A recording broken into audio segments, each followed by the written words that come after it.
Македонија, никогаш северна, само Македонија. Никогаш северна, само Македонија.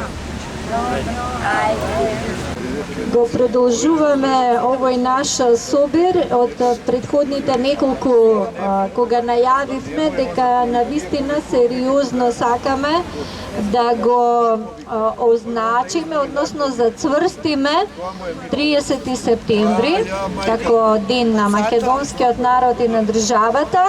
И во таа насока ќе прочитам една објава, односно тоа е проглас, кој што ја дава насоката за нашата, значи, единствена, како да речам, во оваа ситуација на абсурди, на неизвестност, на поништување, на потиштеност, на геноцидна состојба во која се наоѓаме.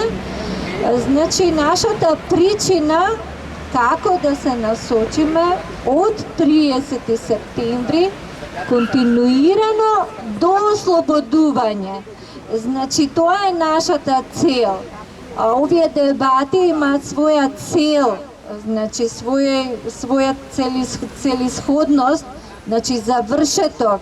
Не се цел сами по себе, зашто нас многу ни се зборува, меѓутоа ние се ставивме во функција на одбраната и на нашите прекршени права, на суверенитетот кои што се насилно одземени.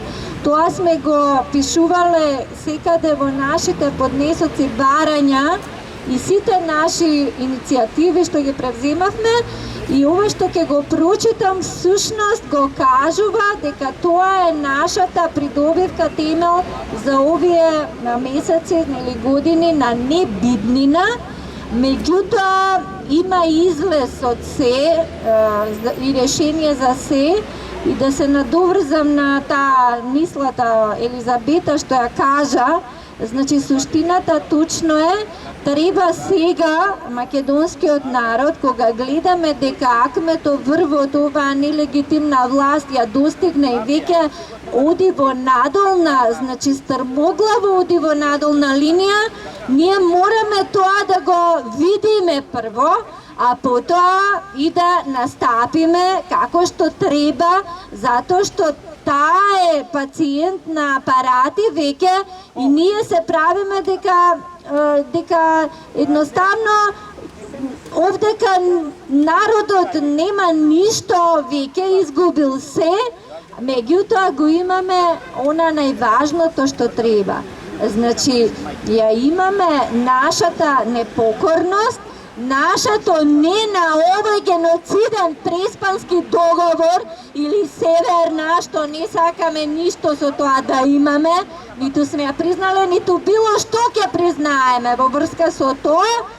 И 30 септември е всушност тој датум кој што треба да го славиме како најсветол национален празник, односно ден на македонскиот непокор и на сувереноста. Затоа ќе го прочитам ова и ако можам да го кажам,